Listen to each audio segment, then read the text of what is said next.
Hello and welcome back to our YouTube channel myself Vikas biology lecturer. तो आज हम करने जा रहे हैं +2 का चैप्टर नंबर 4 जो क्या है रिप्रोडक्टिव हेल्थ। तो रिप्रोडक्टिव हेल्थ में हमने स्टार्टिंग की थी कि भाई रिप्रोडक्शन में रिप्रोडक्टिव हेल्थ की डेफिनेशंस क्या होती है, क्या कुछ होता है, पॉपुलेशन एक्सप्लोजन और जो बेसिक टर्म है। आज हम करने जा रहे हैं एमटीपी के बारे में। एमटीपी होती क्या है?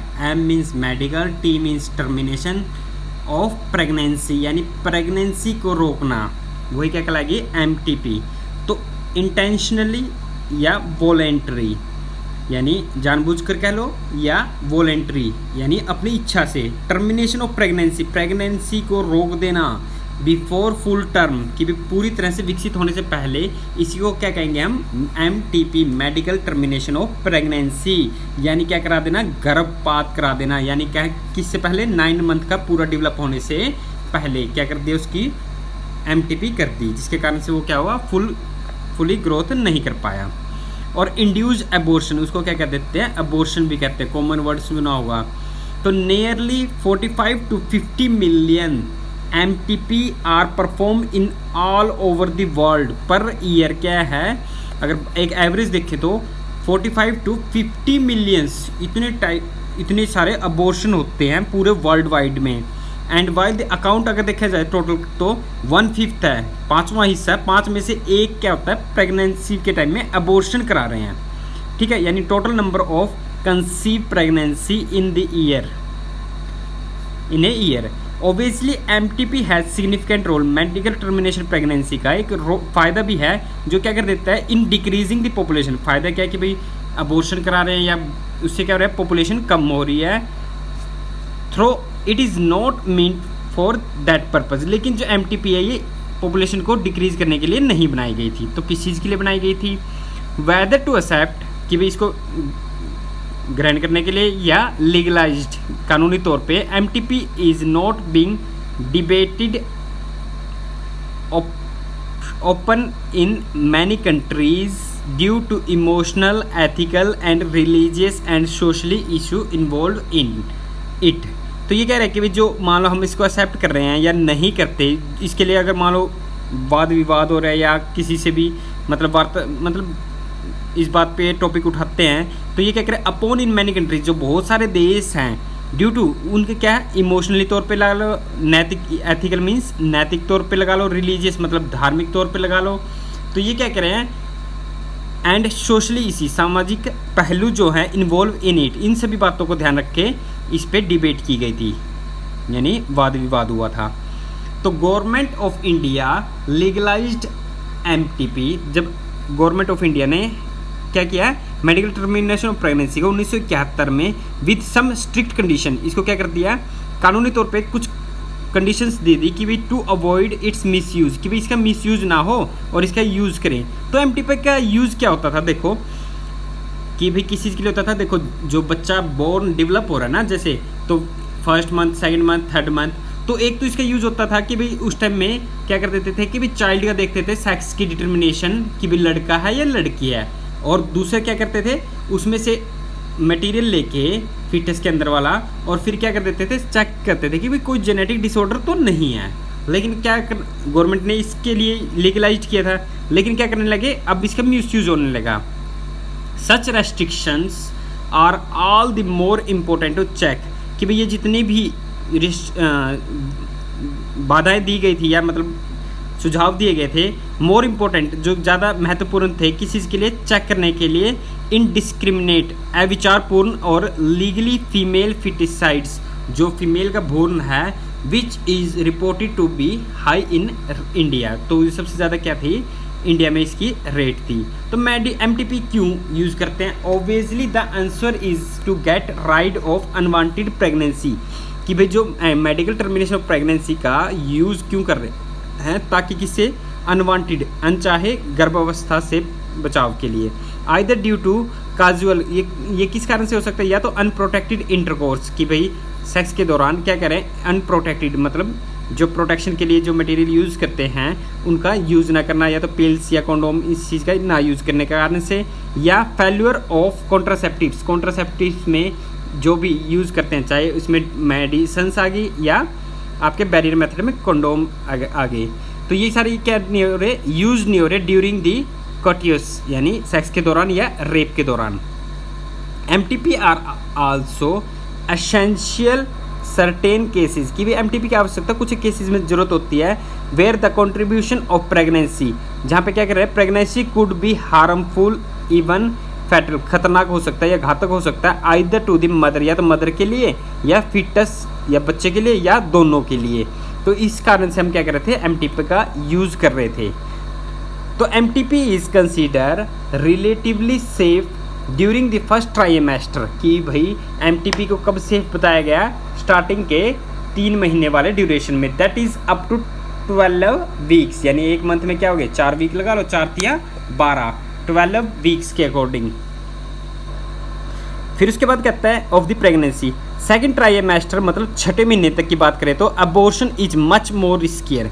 एक बात बता देता हूँ मैं आपको कि ये 3 महीने तक में ही क्यों कर रहे थे, एक तो इसमें रिस्क कम रहता है, सेफ्टी ज़्यादा रहती है, चाहे मदर के लिए हो चाहे फिटस के लिए, मतलब फिटस तो मरेगा ही देखो, लेकिन जो मदर के लिए क्या है, सेफ पीरियड रहता है कि भाई उसमें ज़्यादा प्रॉब्लम नहीं होती। और मेन जो बात है कि भाई ट्राइमेस्टर जो ईयर होता है, इसमें क्या होता है कि भाई बच्चे का सेक्स डिटर्मिनेशन हो जाता है। हमने जो पिछला चैप्टर किया था ह्यूमन रिप्रोडक्शन में, तो वहाँ पे क्या कह रहे थे, फिटस की डेवलपमेंट में क्या देखा था कि भाई उसमें ट्राइमेस्टर में क्या होता था, सेक्स की डिटर्मिनेशन या सेक्स की फॉर्मेशन हो जाती है, यानी मेल है या बेबी फीमेल। तो हमारे इंडिया में सबसे बड़ा रीज़न यही है कि भाई फीमेल बेबी को क्या कर देते थे, अबॉर्शन कर दिया जाता था। दैट इज़ अप टू क्या था, ये 12 वीक्स का था। सेकंड ट्राइमेस्टर क्या होता है कि भाई छठे महीने तक की बात करें तो abortion are much and more riskier, कि भाई ये क्या बहुत ज़्यादा रिस्की है, क्योंकि इसमें दोनों के डेथ होने की संभावना ज़्यादा रहती है। On distributing trend observe in the majority of MTP are performed illegally, तो MTP का यूज़ क्या करने लगे, गैर कानूनी तौर पे, किसके द्वारा, अनक्वालिफाइड कोएक्स, जो ठग होते हैं या डॉक्टर्स जो बने हुए हैं, which are not only unsafe, वो क्या है अनसेफ के साथ साथ, but could be fatal too, और ये क्या है खतरनाक भी हैं, साथ के साथ अनसेफ भी हैं और खतरनाक भी हैं। Another dangerous trend is to misuse, कि भाई इसका क्या करना है, misuse of amniocentesis. वो किस चीज़ के लिए होता था, अमीनो सिंथेसिस सेक्स की डिटर्मिनेशन के लिए, लेकिन क्या करते थे, सेक्स की डिटर्मिनेशन के साथ साथ जेनेटिक डिसऑर्डर जो बच्चे में आ रहे हैं उन सभी के बारे में स्टडी करने के लिए होता था, ताकि कोई भी न्यूली बोर्न बेबी है उसमें कोई भी डिजीज़ या कोई बीमारी ना हो, कहने का मतलब कि वो हैंडीकैप ना हो या उसमें कोई भी बॉडी का पार्ट्स की फॉर्मेशन ना हो रही हो, इन सभी को चेक करने के लिए करते थे। Frequently if the foetus is found to be female, अगर मान लो जो भ्रूण है वो क्या है, फीमेल है, मतलब लड़की है, it is followed by MTP, तो वो क्या कर देते हैं, मेडिकल टर्मिनेशन ऑफ प्रेगनेंसी का यूज़ करके। दिस इज टोटली अगेंस्ट किसके था, कानूनी तौर पे गैर कानूनी था, जो कानून के रूल्स को फॉलो नहीं करता। सच प्रैक्टिस शुड बी अवॉइडेड, इस प्रकार की प्रैक्टिस के लिए अवॉइड करने के लिए, because this dangerous for both, किस चीज़ के लिए, चाहे मदर के लिए हो चाहे फिटस भ्रूण के लिए हो। तो effective counselling on the need, कि भाई ज़्यादा से ज़्यादा प्रभावशाली जो परामर्श दिए गए किस चीज़ के लिए, अनवांटेड अनप्रोटेक्टेड कॉटियस, ताकि क्या करना चाहिए, मतलब उनको सुझाया गया कि भाई अनप्रोटेक्टिव यूज़ नहीं करने चाहिए, एंड मतलब प्रोटेक्शन के साथ यूज़ करो। और रिस्क फैक्टर इन्वॉल्व, जो रिस्क फैक्टर थे इन्वॉल्व हो रहे थे वो क्या है, इलीगल अबॉर्शन, कि वो क्या गैर कानूनी जो अबॉर्शन थे, as well as providing more health care facilities, साथ के साथ क्या करना चाहिए, ज़्यादा से ज़्यादा हेल्थी फैसिलिटीज़ प्रोवाइड करनी चाहिए। And reverse these mention unhealthy trend, कि भाई इसके कारण से क्या करें, ताकि अनहेल्दी ट्रेंड जो अस्वस्थ बनाने को रोका जा सके या झुका जा सके। अब नेक्स्ट टॉपिक आता है हमारा STD, सेक्सुअल ट्रांसमिटेड डिजीज। होती क्या है, द डिजीज और infection which are transmitted through sexual intercourse, कि भाई वो बीमारी जो क्या हो रही है, सेक्सुअल इंटरकोर्स के द्वारा हो रही है। एंड कोलेक्टिवली कॉल्ड एज, और जो मिलकर क्या बना रहे हैं, STD, सेक्सुअल ट्रांसमिटेड डिजीज, या क्या कह सकते हैं, VD, वेनरल डिजीज, और रिप्रोडक्टिव ट्रैक्ट इन्फेक्शन, ये सारी चीज़ें हैं इसमें। तो सबसे पहले किसके बारे में बता रहा है, गोनोरिया, साइनेप्सिल, जेनेटल हर्प्स, दांत होते हैं जेनेटिक रिप्रोडक्टिव पार्ट्स पे। इसी प्रकार से क्लैमाइडेसिस, जो वायरस के कारण से ही हो रहा है, जो दाद के टाइप का ही होता है। इसी प्रकार से जेनाइटल वार्ड्स मस्सा टाइप का हो जाता है। इसी प्रकार से ट्राइकोमोनिएसिस जो ये डिजीज़ है थर्ड। इसी प्रकार से हेपेटाइटिस बी जो मेन है, ज़्यादातर यही चलता है, जो वायरल इन्फेक्शन के कारण से होता है। एंड हेपेटाइटिस बी के बाद क्या कहता है, to AIDS acquired immuno deficiency syndrome जो मेन खतरनाक सेक्सुअल ट्रांसमिटेड डिजीज़ है, are some of the common sexual transmitted disease. और इसको कौन फैलाता है, एसटीडी को HIV virus, human immuno deficiency virus, जो क्या है मोस्ट डेंजरस है, जो काज करता है, जो डिटेल में करेंगे हम चैप्टर नंबर 8 में, कि भाई इसका लाइफ साइकिल कैसे हो रहा है, किस प्रकार से इसे बचाव किया जा सकता है और किस प्रकार से ये फैल रहा है, इन सभी के बारे में डिटेल में करेंगे हम 8th चैप्टर में। तो ये कह रहा है सम ऑफ दीज इन्फेक्शन लाइक कौन सा, हेपेटाइटिस बी हो गया, चाहे HIV हो गया, आल्सो बी, ये सभी क्या है वायरस के द्वारा है। Can be transmitted by the sharing, ये किस कारण से हो रहा है, शेयरिंग ऑफ इंजेक्शन नीडल्स। जैसे डॉक्टर क्या कर देता है, एक पर्सन के लगा दिए, दूसरे पर्सन के, क्या पता लगे कोई पर्सन इन्फेक्टेड हो, इस प्रकार से क्या हो सकता है, ये वायरस फैल सकता है। इसी प्रकार से सर्जिकल इंस्ट्रूमेंट, जितने भी फोर्सेप्स, स्पैचुला, यस, जितने भी सर्जिकल इंस्ट्रूमेंट हो गए, उनके कारण से क्या होता है, जो ऑपरेशन में यूज के लिए लाए जाते हैं, एटसेट्रा के कारण से क्या हो जाता है, या विद इन्फेक्टेड पर्सन के साथ बैठ जाते हैं, या transfusion of blood, infected person का ब्लड हेल्दी पर्सन में भेज दे, और फ्रॉम एन इन्फेक्टेड मदर से किस में जा सकता है, फिटस यानी बच्चे में भी, भ्रूण में चला जाता है। एक्सपेक्ट ऑफ हेपेटाइटिस बी, किसको, हेपेटाइटिस को छोड़ के जेनेटल हर्प्स या HIV infection and other disease are very completely curable, कि भाई इनका क्या कर सकते हैं, इफ़ डिटेक्टेड अर्लियर, कि भाई इनको क्या कर सकते हैं, इनकी ट्रीटमेंट यानी इनके रख रखाव या सुझाव या ठीक किया जा सकता है, सॉरी सुझाव नहीं, इनको क्या कर सकता है, हम ठीक कर सकते हैं। किसको छोड़ के, सिर्फ हेपेटाइटिस बी को। और HIV भी में भी बहुत सारी प्रॉब्लम रहती है, देखो ये क्या होता है, लॉन्ग टाइम तक ठीक नहीं हो पाती।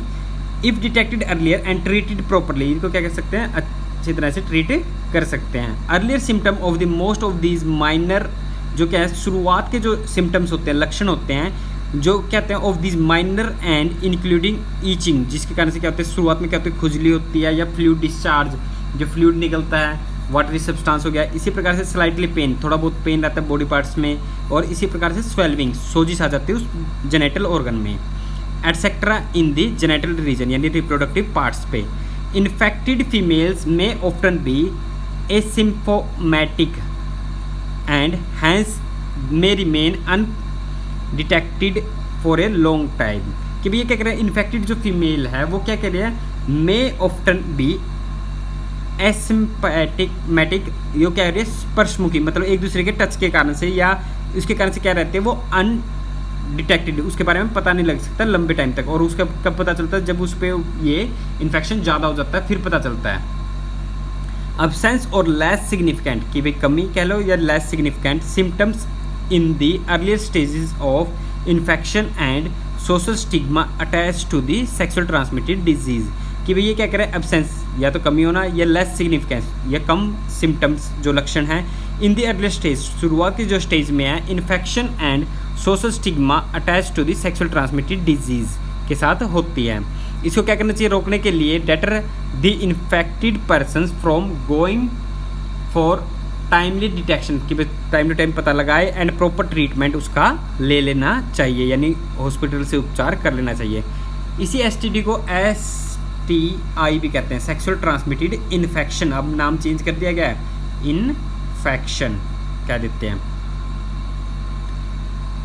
उसके बाद कहता है this could lead to complications, थोड़ा सा मुश्किल वाली हो जाती है बाद में, अगर मान लो बाद में इसका पता चलता है, शुरुआत में पता लग जाता है तो हम क्यूरेबल उसका उपचार कर सकते हैं। विच इंड्यूस पेल्विक इन्फ्लामेशन, या तो सूजन सोजिश आ सकती है डिजीज़ वाले में, PID पेल्विक इन्फ्लामेटरी डिजीज़ जो होती है। इसी प्रकार से अबॉर्शंस या स्टिल बर्थ, यानी अबॉर्शन के टाइम में लगा लो या बर्थ के टाइम में लगा लो, या एक्टोपिक प्रेगनेंसी जो क्या है बिना टाइम की, यानी 6 महीने 7 महीने इस टाइप की। इनफर्टिलिटी, और इसमें ये मिसकैरेज भी आ सकता है कि भाई क्या होता है 3 मंथ में बच्चा यानी यूट्रस के वाल के साथ अटैच नहीं हो पाता प्रॉपरली। इनफर्टिलिटी और अटैच तो होता है, लेकिन उस टाइम में क्या होता है कि भी प्रॉपर न्यूट्रिशन ना लेने के कारण से वो डिस्चार्ज हो जाता है, वहाँ से रिलीज हो जाता है। इनफर्टिलिटी और इवन कि भाई बांझपन लगा लो, या वो कैपेबल नहीं है ऑफ स्प्रिंग को प्रोड्यूस करने के लिए, यानी बच्चों को पैदा करने के लिए। इवन कैंसर, जो कैंसर के बारे में कह रहा है, ऑफ द रिप्रोडक्टिव ट्रैक्स कि भाई कहाँ पे होना, रिप्रोडक्टिव ट्रैक्स पे। एसटीडी इज अ मेजर, जो सेक्सुअल ट्रांसमिटेड डिजीज है, मेजर थ्रेट कि भाई खतरा कह लो या श्राप के तौर पे to healthy society. Sexual transmitted disease क्या है, एक अभिशाप की तरह काम करता है किस पे, एक स्वस्थ समाज पे। देयरफॉर प्रिवेंशन और अर्ली डिटेक्शन की बचाव करना या शुरुआत में डिटेक्ट पता लगाना, and cure of this disease की उसके बारे में रख रखाव करना, are given prime consideration under the reproductive health care programmes कि भाई इन सभी को सुझाव के लिए क्या करना चाहिए, reproductive health and care programme चलाने चाहिए, ताकि उनको इन बीमारियों के बारे में पता लग सके और शुरुआत में ही डिटेक्ट पता लगाया जा सके। Though all the persons are vulnerable to these infection कि भी उनके लिए क्या होना चाहिए, उनको पता होना चाहिए। And incidents are reported in very high among persons in the age group कि भाई सबसे ज़्यादा ये किस में होती है, 15 से 24 वाले उम्र के एज में। And the age group of which you also belong कि विच आप किस एज बिलोंग से कर रहे हैं, यानी 15 से 24 के बीच में आपको क्या करना चाहिए, थोड़ा सा बी सेफ रहना चाहिए, be alert sexual transmitted disease से तो बचना चाहिए।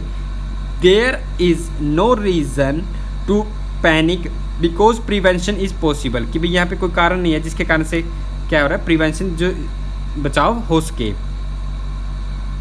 कोई कारण नहीं है कि जिससे बचाव हो सके। And one could be free of this infection by the following simple principal के साथ। तो इसके लिए बचाव के लिए हमें क्या करना चाहिए, देखो हमें सेफ्टी बरतनी चाहिए। कैसे, अवॉइड सेक्स करना चाहिए, अवॉइड करना चाहिए कि सेक्स नहीं करना चाहिए विद अननोन पार्टनर्स या मल्टीपल पार्टनर्स के साथ नहीं करना चाहिए। ऑलवेज यूज़ करना चाहिए जो कॉन्ट्रासेप्टिव्स होते हैं, कॉन्डोम्स ड्यूरिंग कॉटियस, यानी कॉटियस मीन सेक्स के दौरान। इन केस ऑफ डाउट, अब कोई भी संदेह होता है, one should go to the qualified doctor कि भी आपको किसके पास जाना चाहिए, जो बढ़िया डॉक्टर है, फॉर अर्लियर डिटेक्शन शुरुआत में पता लग सके, एंड गेट कंप्लीट ट्रीटमेंट ताकि आपको पूरी तरह से ट्रीटमेंट मिल सके, इफ़ डायग्नोसिस विद डिजीज़ की भी उस बीमारी से आपको उपचार मिल सके। तो आज के लिए हम इतना ही करेंगे और next topic next video lecture में करेंगे। Thank you so much.